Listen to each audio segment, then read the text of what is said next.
Baik.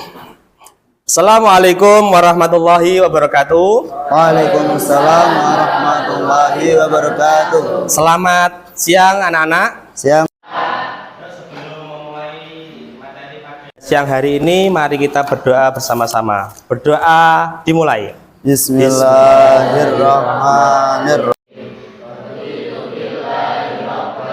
Islami dina wa bi Muhammadin nabiyya wa rasula. Rabbi zidni ilma warzuqni fahma. Rabbi wa tammir lisani yafqahu qawli. Amin ya rabbal alamin. Baik, terima kasih. Bagaimana kabar kalian? Alhamdulillah baik. Alhamdulillah. Siapa? Ahmad Faik. Ahmad Faik sama Yonggi Marcel. Yonggi. Kenapa? Sakit, Pak. Sakit ya. Oke. Mudah-mudahan teman-teman semua diberi kesehatan dan bisa bertemu kembali di minggu depan. Amin. Baik anak-anak, untuk materi ini kemarin kan kita sudah mempelajari tentang Pak. interaksi sosial. Langsung ke materi. Minggu lalu kita telah mempelajari tentang pengertian kali ini Bapak mengajak materi selanjutnya, yaitu bentuk-bentuk interaksi sosial. Ada yang pernah tahu bentuk-bentuk interaksi sosial? Ada belum? Belum. Oke, kali ini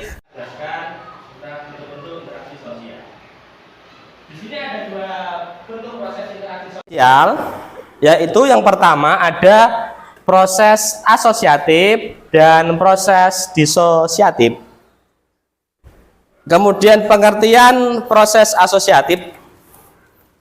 Proses asosiatif adalah bentuk interaksi sosial yang dapat meningkatkan hubungan solidaritas antar individu. Itu contohnya bisa dilihat. Ini ada kepala negara ya, sedang berinteraksi sosial untuk menjaga hubungan bilateral ya.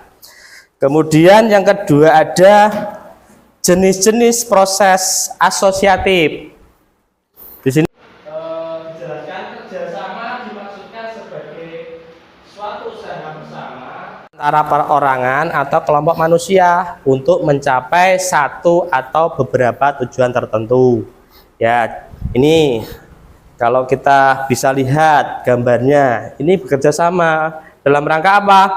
Menciptakan satu bentuk karya, yaitu sepeda motor. Ini tidak bisa dikerjakan satu orang, ya. Ini harus ada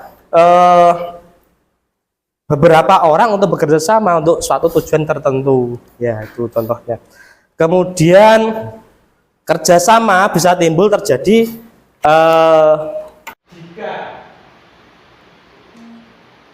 berikut. Yang pertama, orang menyadari bahwa mereka memiliki kepentingan-kepentingan yang sama ya. Kalau kita bertemu tapi berinteraksi, kita tidak memiliki istilahnya kepentingan, belum dinamakan interaksi sosial. Kemudian kedua belah pihak memiliki sumbangan atau kontribusi untuk memenuhi kepentingan mereka melalui kerja sama. Ada apa? Di sini ada beberapa bentuk kerjasama untuk menyelesaikan pekerjaan itu. Sebagai berikut. Yang pertama ada kerukunan. Kerukunan adalah hidup berdampingan secara damai dan melakukan kerjasama. Kemudian yang kedua ada tawar menawar atau bargaining. Tawar menawar adalah bentuk perjanjian antara dua organisasi atau lebih. Kemudian yang ketiga ada kooptasi. Kooptasi adalah dalam bentuk mau menerima pendapat atau ide orang atau kelompok lain. Kemudian koalisi. Koalisi adalah bentuk kerjasama antara dua organisasi mempunyai kesamaan tujuan. Contoh koalisi partai untuk membuat istilahnya pergerakan politik. Kemudian ada joint venture adalah bentuk kerjasama yang dilakukan oleh beberapa perusahaan. Ini anak-anak untuk materi hari ini. Sebelum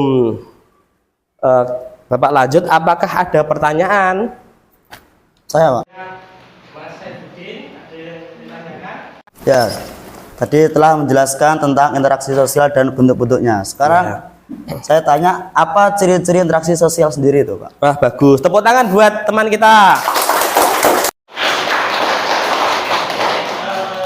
Bapak akan menyampaikan, jadi ciri interaksi sosial. Yang pertama, harus ada lebih dari satu atau dua orang, ya. Jadi saling berkomunikasi. Yang pertama, lebih dari satu. Kalau interaksinya hanya satu, itu dinamakan orang gila. Jadi, harus ada lebih dari satu. Kemudian yang kedua, kalau sudah lebih dari satu, kemudian ada komunikasi. Ya, kalau orang itu berjajaran lebih dari satu, di situ ada yang intinya diam, duanya diam. Itu apakah dinamakan interaksi sosial? Ya. Tidak ya, karena tidak ada komunikasi. Yang ketiga, adanya simbol-simbol atau dari manapun, intinya ada kesamaan interaksi tadi ya. Kalau sudah ada orang bisa dari satu, kemudian ada interaksi, kemudian ada istilahnya interaksi tanya jawab lah. Nah, seperti itu ya yang namakan ciri-ciri interaksi sosial. Itu ya, Bapak yang jawab. Sudah paham anak-anak? Sudah, Pak. Oke, baik.